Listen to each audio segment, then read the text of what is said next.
जय श्री कृष्णा भक्तों, आप सभी को गोपाष्टमी की हार्दिक शुभकामनाएं। आज हम रसपान करेंगे गोपाष्टमी की कथा का। जब भगवान श्री कृष्ण पौगंड अवस्था में पहुँचे, तब गोपाष्टमी के दिन नंद महाराजा ने गायों और श्री कृष्ण जी के लिए एक समारोह किया। यह श्री कृष्ण और भाई बलराम के लिए गायों को पहली बार चराने के लिए ले जाने का दिन था। गोपाष्टमी दीपावली के दौरान आने वाला प्रसिद्ध त्योहार गोवर्धन पूजा के 7 दिन बाद मनाया जाता है। गाय का दूध, गाय का घी, दही, छाछ, यहाँ तक कि मूत्र भी मनुष्य जाति के स्वास्थ्य के लिए लाभदायक है। गोपाष्टमी त्योहार हमें बताता है कि हम सभी अपने पालन के लिए गाय पर निर्भर करते हैं, इसलिए वो हमारे लिए पूजनीय है और हिंदू संस्कृति गाय को माँ का दर्जा देती है। स त्वां कृष्णाभिषेक्ष्यामि गावं वाक्य प्रचोदितः उपेन्द्रत्वे गवामिन्द्रो गोविंदस्त्वं भविष्यसि। भावार्थ, हे कृष्ण, अब मैं गौओं के वाक्य अनुसार ही आपका उपेंद्र पद पर अभिषेक करूंगा तथा आप गौओं के इंद्र हैं, इसलिए आपका नाम गोविंद भी होगा। गोपाष्टमी पर्व से जुड़ी प्रसिद्ध पौराणिक कथाएं। पौराणिक कथा 1। जब कृष्ण भगवान ने अपने जीवन के 6ठे वर्ष में कदम रखा, तब वे अपनी मैया यशोदा से जिद करने लगे कि वे अब बड़े हो गए हैं और बछड़े को चराने के बजाय वे गैया चराने चाहते हैं। उनके हठ के आगे मैया को हार माननी पड़ी और मैया ने उन्हें अपने पिता नंद बाबा के पास उसकी आज्ञा लेने भेज दिया। भगवान कृष्ण ने नंद बाबा के सामने जिद रख दी कि अब वे गया ही चराएंगे।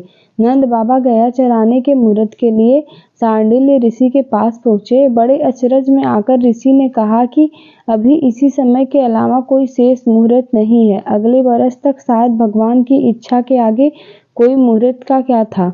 वह दिन गोपाष्टमी का था, जब श्री कृष्ण ने गया पालन शुरू किया। उस दिन माता ने अपने कान्हा को बहुत सुंदर तैयार किया, मोर मुकुट लगाया, पैरों में घुंघरू पहनाए और सुंदर सी पादुका पहनाने दी, लेकिन कान्हा ने वे पादुकाएं नहीं पहनी। उन्होंने मैया से कहा कि अगर तुम इन सभी गया को चरण पादुकों पैरों में बांधोगी तब भी मैं यह पहनूंगा। मैया ये देख भावुक हो जाती हैं और कृष्ण बिना पैरों में कुछ पहने अपनी गया के चारण के लिए ले जाते हैं। गौचारण करने के कारण ही श्री कृष्ण को गोपाल या गोविंद के नाम से भी जाना जाता है। पौराणिक कथा 2। ब्रिज में इंद्र का प्रकोप। इस तरह वर्षा की लगातार बारिश होती रही, जिससे बचने के लिए श्री कृष्ण जी ने 7 दिन तक गोवर्धन पर्वत को अपनी सबसे छोटी उंगली से उठाए रखा। उस दिन को गोवर्धन पूजा के नाम से मनाया जाने लगा। गोपाष्टमी के दिन ही स्वर्ग के राजा इंद्रदेव ने अपनी हार स्वीकार की थी, जिसके बाद श्री कृष्ण ने गोवर्धन पर्वत को अपनी उंगली से उतार कर नीचे रखा था। भगवान कृष्ण स्वयं गौ माता की सेवा करते हुए गाय के महत्व के सभी के सामने रखा और गौ सेवा के कारण ही इंद्र ने उनका नाम गोविंद रखा। पौराणिक कथा 3। गोपाष्टमी से जुड़ी एक बात और ये है कि राधा भी गाय को चराने के लिए वन में जाना चाहती थी, लेकिन लड़की होने की वजह से उन्हें इस बात के लिए कोई हाँ नहीं करता था। जिसके बाद राधा को एक तरकीब सूझी। उन्होंने ग्वाला जैसे कपड़े पहने और वन में श्री कृष्ण के साथ गाय चराने चली गई। गोपाष्टमी पूजा विधि।